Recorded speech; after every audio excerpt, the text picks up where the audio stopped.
Hi, I'm Dr. Christiane Northrup, an OBGYN physician and authority on everything that can go right with your body. And I'm here to tell you how you can transform your health and truly flourish while making your life easy. Now, after menopause, or even during, a majority of women say that they're worried about getting dementia and Alzheimer's disease. And why is that? Because they start forgetting names. Now, what was her name? I should know this, and struggling to find words and feeling mentally foggy. In reality, this has nothing to do with dementia, because during menopause, we move from the left hemisphere to the right hemisphere of our brains. So we're far more intuitive, and losing a few names or forgetting where you put your phone is just because you're in your right brain. It's not because you're getting demented, so relax. It's more goddess brain, as Joan Borsenko calls it. Our brains continue to create new cells for a lifetime. Did you read one of those obsolete studies that say we start losing brain cells at the age of 25 and it's downhill from then? Wrong. So I'm going to tell you how to keep your brain healthy and how you can even get smarter with age. First of all, let's start with what you're most afraid of: Alzheimer's disease. This is a neurologic disorder. It's a neurodegenerative type of dementia. It's the death of brain cells that cause memory loss and cognitive decline. And Alzheimer's accounts for 60 to 80% of all cases of dementia. It often starts mild and gets progressively worse. Risk factors include age, family history, the apolipoprotein E or APOE gene, but most risk factors are avoidable. Did you know that Alzheimer's is now called type 3 diabetes? Yeah. So, prevent type 2 diabetes. Get your blood sugar checked. Remember that it should be below 100, preferably 75 for your fasting blood sugar, and avoid high blood pressure. Now, why are so many women worried about losing their mental acuity? First of all, because actually what we have is a whole lot more anxiety than Alzheimer's. It's not a big deal to not be able to remember someone's name because you're downloading so much other wisdom. And did you know that even though the hippocampus gets a bit smaller, that's the memory area of the brain, it does get a bit smaller with age, but brain volume overall can decrease somewhat as a part of normal aging. But this is not a significant decrease in brain volume, and it's not the same as brain atrophy in people with dementia or Alzheimer's disease. Now, there's an emotional component that happens when you get hunches and intuitive flashes coming from your memories. Now, this is really interesting. We know that the Alzheimer's plaques often go down in areas of the brain where there are painful memories. The old words of the song, "What's too painful to remember, we simply choose to forget." The left brain versus the right brain memories. Memory decline is not inevitable, but you may start to forget some of the things that caused you the most pain if you didn't process the emotional pain. Now, there's some other things that you can do besides digging up old memories, and you really need to know about this study. Neuroscientist Kirk Erickson at the University of Pittsburgh studied 120 adults over the span of a year. Half were given a stretching program 3 times per week, and the other half did aerobic exercise 3 times per week. After 1 year, they were evaluated as follows. Functional MRI scans evaluated the size of the hippocampus, and serum blood tests were drawn for a protein called BDNF, which is involved in stimulating new brain cells. They also did tests for memory function. These are the findings. The stretching group, although quite relaxed, had a decline in all 3 areas studied, whereas the aerobic exercise group showed improvement in memory, improvement in size of the hippocampus memory area, and increases in their blood levels of BDNF. Aerobic exercise can be started at any age, including age 90. It increases the growth of new stem cells in the brain. And this protein helps to grow truly functioning neurons, leading to better brain health.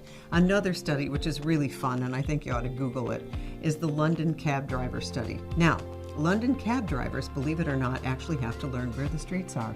And they have to memorize the streets and calculate the fastest routes in order to get their license. Over time, this has been shown to increase their brain development and it increases the size of their hippocampus, and this has been shown by MRI. So what's the easiest way to ensure your brain health?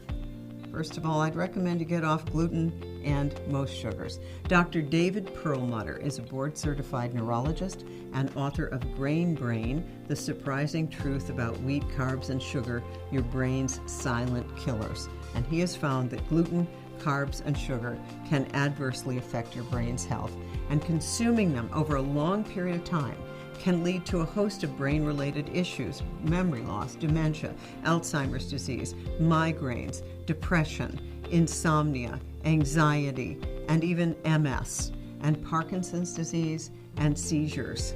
The reason that gluten and sugar are so bad for your brain is that these cause your blood sugar to spike, and this leads to systemic inflammation in the brain, which is the cause of most degenerative diseases, including deterioration of the blood-brain barrier. So toxins, bacteria, and other foreign substances can then affect your brain's health. These foods lead to inflammation of the brain, and when the brain is inflamed, it shrinks, and this results in neurologic problems like memory loss and movement disorders. Remember, fruit, whole fruit, is not the same as sugar. So, what are my recommendations for keeping your brain healthy?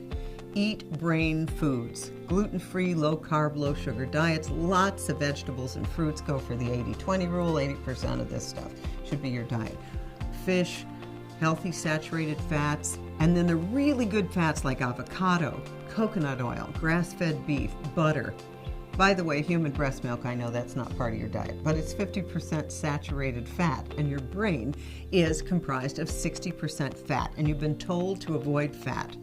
You've been told wrong. Doctors and scientists have now confirmed that you can rebuild your brain by eating these healthy fats. And so a brain-healthy diet helps keep your heart and your immune system healthy too. In other words, every organ's connected to every other organ. So the brain health diet also helps your heart. It helps lower cholesterol. And remember, Alzheimer's is linked to heart. Also, you don't want to smoke. Drink only in moderation. That red wine thing, I think that's been taken out of context. You can do the same thing with eating some grapes, the colored ones, the purple grapes. You don't really need to drink wine. I wouldn't do that as the way to improve your heart health or your brain health, unless you like wine, and then it's okay. So take a high-quality pharmaceutical-grade vitamin and mineral.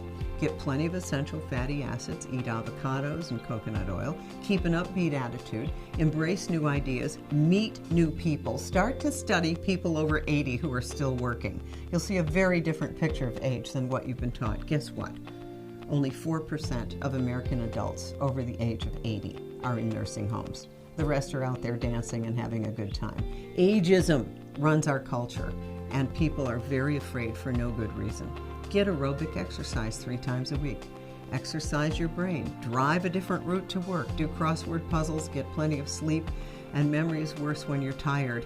I got to give you the number one way to really decrease your risk of dementia. You know what it is? This is like the overall best. 76% reduction in risk for dementia and Alzheimer's come from doing this one thing. You know what it is? Partner dancing. Oh my God. First of all, it's fun. It's cheap. It's aerobic exercise. And you keep making new pathways, and you get better and better and better. Partner dancing. Wouldn't the world be better? Especially if all those men out there knew how to dance. They would have all these nice women pressing their bodies up against them. Come on, guys. Dance. It'll save your life. Anyway, in conclusion, there is so much that is in your control when it comes to keeping your brain healthy. These are just some of the ways you can stay sharp, regardless of whether you lose a few names along the way, and you'll remember them later. And by the way, I give you permission to stop worrying about losing a few names. You'll get it later. For more inspirational tips, visit my blog, exploredrnorthrop.com, where you will find wisdom for your body, mind, and spirit, and discover the connection between your thoughts, your beliefs, your physical health, and your life circumstances. And remember, you're in the driver's seat of your health, and achieving health can be easy.